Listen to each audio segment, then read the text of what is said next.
দুই উপসভাপতি খোৰামদাও ৱাৰী আৰু উমেশ दैमारी লগতে আমাৰ সাধাৰণ সম্পাদক খনিন বসুমতাৰী স্পিকাৰ অবিদ নাৰ্জাৰী আৰু আমাৰ সহযোগী মূলতঃ আজি প্ৰায় 4টা মূল বিষয়ক লৈ আমি নিখিল বড়ো ছাত্ৰ সন্থাৰ কেন্দ্ৰীয় কাৰ্যালয় বডোফা হাউচত সংবাদমেল আমি আয়োজন কৰিছোঁ আৰু কোকৰাঝাৰৰ আমাৰ যিখিনি সংবাদ কৰ্মী আছে সকলোকে মই ধন্যবাদ জ্ঞাপন কৰিছোঁ। প্ৰথম কথাটো হ'ল যে আগন্তুক ছেপ্টেম্বৰ মাহত 2025 বিটিআৰৰ বা বিটিচিৰ যি নিৰ্বাচন কাউন্সিল নিৰ্বাচন 40টা পৰিষদীয় সমষ্টিৰ বাবে অনুষ্ঠিত হ'বলৈ গৈ আছে আৰু এই বিটিআৰ বিটিচি ইলেকশ্যন 2025ৰ লগত সংগতি ৰাখি পেলাই সমগ্ৰ 40টা পৰিষদীয় সমষ্টিত ড্ৰাফট ইলেক্টৰেল ৰোল যি খচৰা ভোটাৰ তালিকা যি প্ৰস্তুতৰ কাম বিভিন্ন জিলা পৰ্যায়ত বা নিৰ্বাচনী যি কাৰ্যালয় আছে তাত চলি আছে। আসাম ষ্টেট ইলেকশ্যন কমিশ্যনে সেই গোটেই প্ৰক্ৰিয়াটো তদাৰক কৰি আছে আৰু এই ক্ষেত্ৰত আমাৰ আহ্বান আৰু আমাৰ দাবী আজিৰ এই সংবাদমেলৰ যোগেদি আসাম ষ্টেট ইলেকশ্যন কমিশ্যনক আমি আহ্বান জনাইছোঁ, দাবী ৰাখিছোঁ যে 2025 ছেপ্টেম্বৰ মাহত হ'বলগীয়া বিটিচি ইলেকশ্যনৰ যি ভোটাৰ তালিকা বা ইয়াত ইলেক্টৰেল ৰোল ফাইনেল যি ওলাব সেই ইলেক্টৰেল ৰোল বড়ো ভাষাত প্ৰস্তুত কৰি পেলাই এইটো পাব্লিছ কৰিব লাগে, বড়ো ভাষাত এভেইলেবল পোৱাকৈ সেইটো কৰিব লাগে। আজি নিখিল বড়ো ছাত্ৰ সন্থাই অসমীয়া লগতে বড়ো ভাষাত ইলেক্টৰেল ৰোল 2025 বিটিচি নিৰ্বাচনৰ কাৰণে আমি দাবী ৰাখিছোঁ, আমি দাবী জনাইছোঁ আৰু এই ক্ষেত্ৰত আমাৰ এইটোৱে দাবী থাকিব যে বড়ো ভাষা 8 শিডিউলৰ অন্তৰ্ভুক্ত ভাষা হয়, ৰাষ্ট্ৰীয় পৰ্যায়তো স্বীকৃতিপ্ৰাপ্ত যেহেতু 2003 বিটিচি চুক্তি হৈছিল, 2004 বড়ো ভাষাক সংসদত ৰাষ্ট্ৰপতিৰ যোগেদি ইয়াক আইনত পৰিণত কৰি পেলাই মৰ্যাদা প্ৰদান কৰা হৈছিল আৰু 2020 শান্তি চুক্তি যি বড়ো শান্তি চুক্তি আছিল ইয়াত বড়ো ভাষাক অসমৰ সহযোগী চৰকাৰী ভাষা হিচাপে তাত মৰ্যাদা প্ৰদান কৰা হৈছে আৰু এই সকলো প্ৰক্ৰিয়াত ৰাখি পেলাই অসম চৰকাৰে the Assam official language amendment act 2020 under section 5A section 3ত আছে যে অসমীয়া ভাষা অসমৰ ৰাজ্যিক ভাষা হয়, আমি সকলোৱে সন্মান কৰোঁ, আমি শ্ৰদ্ধা জনাওঁ। সমান্তৰালভাৱে সহযোগী ৰাজ্যিক ভাষা হিচাপে বড়ো ভাষাক মৰ্যাদা প্ৰদান কৰা হৈছে আৰু ইয়াত লিখা হৈছে without prejudice to the provisions contained in section 3 the Bodo language shall be used as an associate official language for all and any of the official purposes of the state of Assam as are specified in the schedule in the districts and subdivisions having substantial Bodo population as may be declared by the state government from time to time. So ইয়াৰ কাৰণে যোৱা আমি দেখিবলৈ পাইছোঁ যে পঞ্চায়ত নিৰ্বাচনত voter তালিকা অসমীয়া ভাষাত প্ৰস্তুত কৰা হৈছে, এছেম্বলি আৰু পাৰ্লিমেণ্ট নিৰ্বাচনতো অসমীয়া ভাষাত ভোটাৰ তালিকা প্ৰস্তুত কৰা হয়। এই ক্ষেত্ৰত আমাৰ একো ক'বলগীয়া নাই, যিহেতু ৰাজ্যিক ভাষা হিচাপে সেইটো সদায় থাকিবই, কিন্তু সহযোগী ৰাজ্যিক ভাষা এইটো মৰ্যাদা প্ৰদান কৰি পেলাই বিটিচি যিহেতু এইটো এটা গ্ৰাছৰুট লেভেলৰ এটা পৰিষদীয় নিৰ্বাচন আৰু ইয়াৰ কাৰণে এই ব্যৱস্থাটো আমি পোৱাটো বিচাৰোঁ আৰু সেইটো কৰিব লাগে আৰু এই ক্ষেত্ৰত আমাৰ বিপ্লৱ শৰ্মা আয়োগৰ যি প্ৰতিবেদন আৰু এই প্ৰতিবেদনৰ পিছত অসম চৰকাৰে যোৱা 15 এপ্ৰিলত এটা জাননী ৰাজ্যপালৰ জাননী এটা ওলাইছিল আৰু এই জাননীত স্পষ্টকৈ তাত লিখা আছিল যে in the Bodoland territorial region Bodo shall be used in addition to English for the aforementioned official purposes, তাৰমানে official work issuance of all government notification office memoranda acts rules regulation scheme guidelines transfer and posting order shall be both in English and Assamese সেইটো গোটেই অসমৰ কাৰণে আৰু বিটিআৰত বড়ো ভাষাটো সমান্তৰালভাৱে প্ৰয়োগ হ'ব এই কথাটো স্পষ্টকৈ লিখা আছে। তো আমাৰ এইটো দাবী 1 নম্বৰ। 2 নম্বৰ কথাটো হ'ল সেইটো ইয়াৰ লগতে ৰিলেটেড আছে যে অসমত বিটিআৰৰ বাহিৰেও প্ৰায় 20টা জিলাত বড়ো অধ্যুষিত অঞ্চল বা বড়ো লোক তাত ইনহেবিটেড কৰে আৰু ইয়াৰ কাৰণে সহযোগী ৰাজ্যিক ভাষা আৰু ৰাজ্যিক ভাষা মৰ্যাদা আমি সমান্তৰালভাৱে মৰ্যাদা প্ৰদান কৰিবৰ কাৰণে আমি দাবী জনাইছোঁ। অকল বিটিআৰত বড়ো ভাষাক মানে থৈ পেলাই অন্য অঞ্চলত ধেমাজি, লখিমপুৰ, গোলাঘাট বা আমাৰ চৰাইদেউ, নগাঁও, মৰিগাঁও, গোৱালপাৰা, চাউথ কামৰূপ, গুৱাহাটী, নলবাৰী, বৰপেটা, কামৰূপ মেট্ৰ' সকলো অঞ্চলত বড়ো মানুহ বিস্তাৰিত হৈ আছে। আমি মানি ল'লোঁ যে বৰাক ভেলীত বড়ো মানুহ নাই, তাত আমাৰ একো প্ৰয়োজন নাই, কিন্তু সহযোগী ৰাজ্যিক ভাষা মৰ্যাদা গোটেই ষ্টেটত থাকিব, সেই কথাটো ৰাজ্য চৰকাৰে মৰ্যাদা প্ৰদান কৰিছে। আইনৰ যোগেদি এইটো এমেণ্ডমেণ্টৰ যোগেদি মৰ্যাদা প্ৰদান কৰিছে। কিন্তু যিখিনি চৰকাৰী যিবিলাক অৰ্ডাৰ ওলাব, যিবিলাক নটিচ ওলাব, সেই সকলো বড়ো য'ত অধ্যুষিত অঞ্চল আছে, বড়ো মানুহ য'ত আছে, ছাবষ্টেঞ্চিয়েল পপুলেশ্যন য'ত আছে, তাত সেইটো প্ৰয়োগ কৰিব লাগে। আৰু অসমৰ মাননীয় মুখ্যমন্ত্ৰী ডক্টৰ হিমন্ত বিশ্ব শৰ্মা ডাঙৰীয়াক যোৱা 6 জুলাইত আমাৰ যেতিয়া আলোচনাত মিলিত হৈছিলোঁ, চুক্তি সম্পৰ্কীয় যি আলোচনা, সেই আলোচনাত আমি দাবী উত্থাপন কৰিছোঁ। তেখেতে এই ক্ষেত্ৰত চৰকাৰে মৰ্যাদা প্ৰদান কৰিম বা এই ক্ষেত্ৰত চৰকাৰে সিদ্ধান্ত ল'ব বুলি আমাক আশ্বাস প্ৰদান কৰিছে আৰু তেওঁ ঘোষণাও কৰিছে। এইটো আমি আদৰণি জনাইছোঁ আৰু এটা জাননী যোগে সেই যি বিষয়, সেই বিষয়টো চৰকাৰে জাৰি কৰিব লাগে বা নটিফিকেশ্যন এটা ওলাব লাগে, আমি আহ্বান জনাইছোঁ। ক'ব বিচাৰিছোঁ যে আজি অসমত বিভিন্ন প্ৰান্তত ইয়াত এভিকশ্যন ড্ৰাইভ চলি আছে আৰু এই প্ৰসংগত আমাৰ এটাই কথা আছে, স্পষ্ট কথা, যে বিভিন্ন সময়ত অসমৰ বিভিন্ন প্ৰান্তত অবৈধ যিবিলাক বেদখলকাৰী এনক্ৰচাৰ, তেওঁলোকৰ নদীৰ আশে-পাশে যিবিলাক অঞ্চলত বেলেন ব্লক এৰিয়া, যিবিলাক অঞ্চলত পিজিআৰ, বিজিআৰ বা গ্ৰেজিং বা ৱাটাৰ বডিজ আছে, আৰু আমি দেখিবলৈ পাইছোঁ যে বৰ্তমান চাপৰত এভিকশ্যন ড্ৰাইভ চলি আছে, বৰ্তমান পাইকান, গোৱালপাৰাত এভিকশ্যন ড্ৰাইভ চলি আছে। কোনো কাৰণত বিটিআৰ এই 6 শিডিউলৰ ভিতৰত যাতে কোনো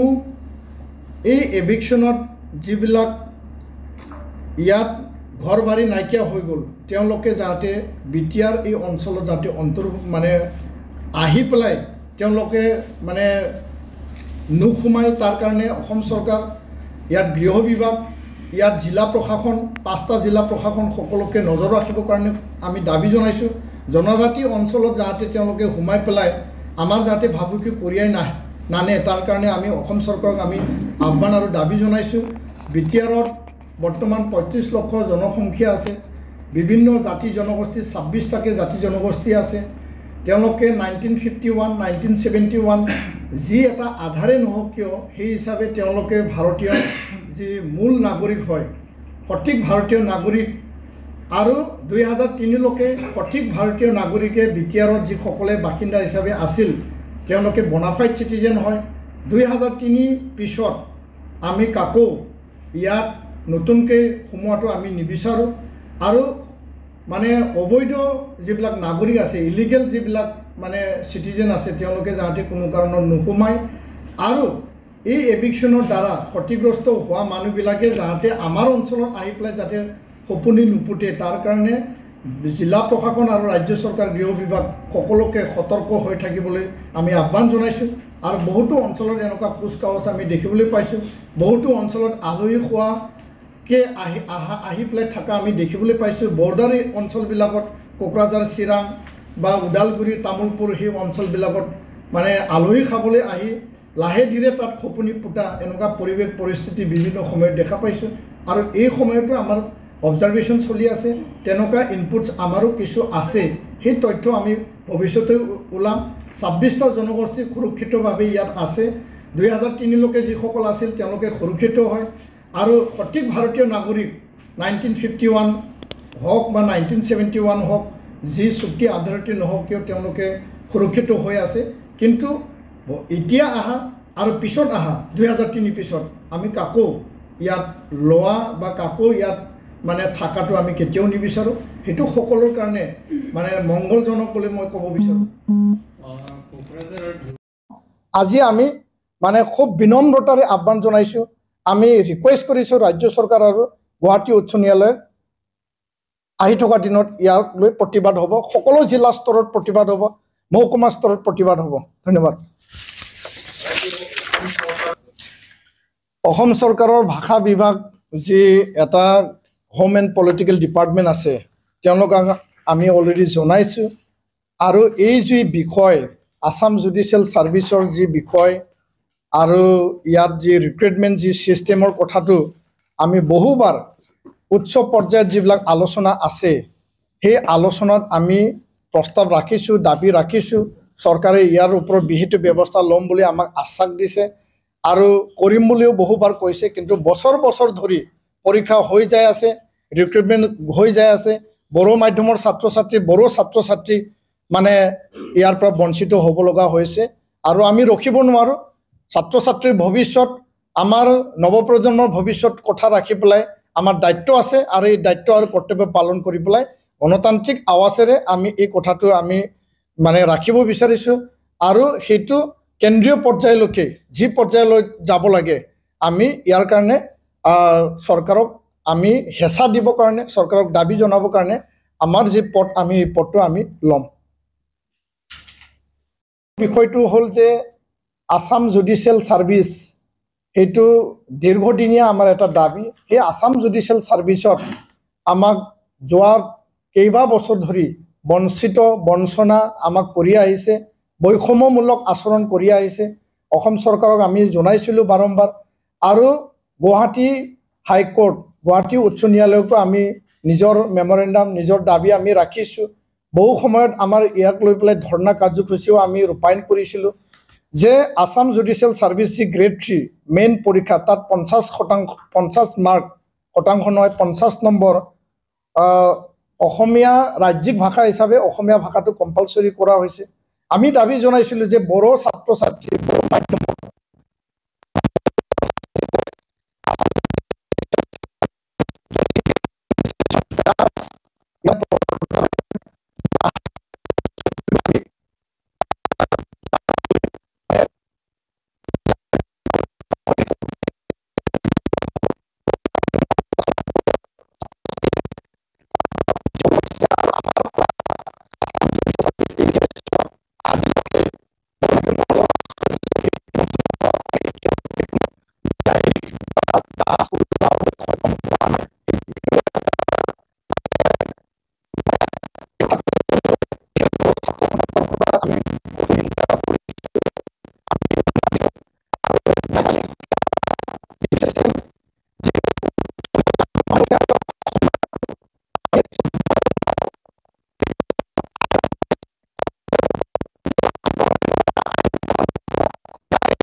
মানি নলওঁ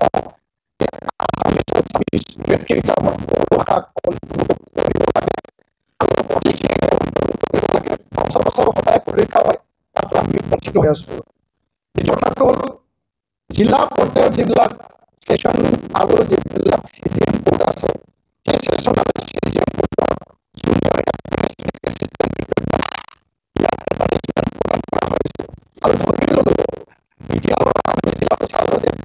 দুখন আছে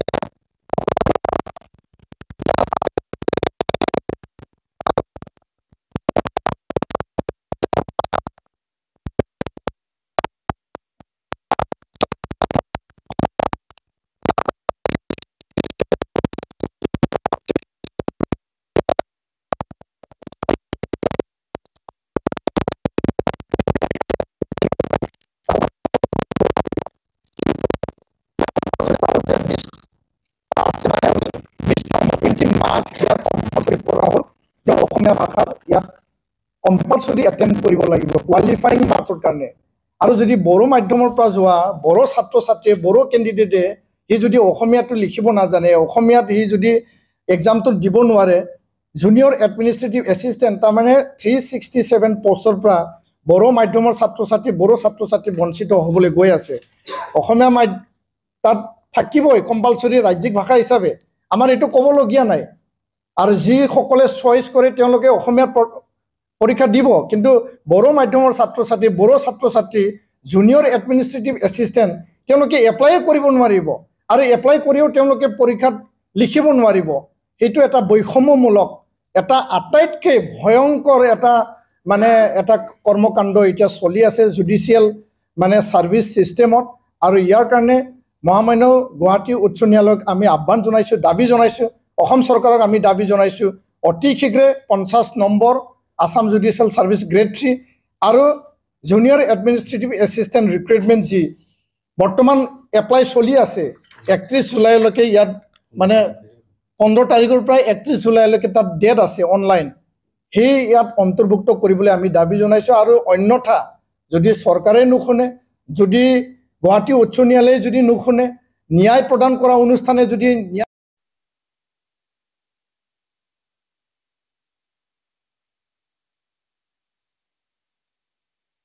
দখলকাৰী বা অবৈধ নাগৰিক যাহাতে বিটিআৰত চাৰিসীমাৰ ভিতৰত আহি পেলাই সপোনি নুপুতে তাৰ কাৰণে জিলা প্ৰশাসন আৰক্ষী প্ৰশাসন অসমৰ গৃহ বিভাগ অসম চৰকাৰ সেইটো নজৰ দিব লাগে আৰু অসমৰ যিবিলাক খিলঞ্জীয়া বসতি অঞ্চল যিবিলাক ভূমিপুত্ৰ বা জনজাতি বসতি অঞ্চল তাত যাতে যাই পেলাই যাতে নাথাকে তাৰ কাৰণেও নজৰ দিব লাগে আৰু চৰকাৰীভাৱে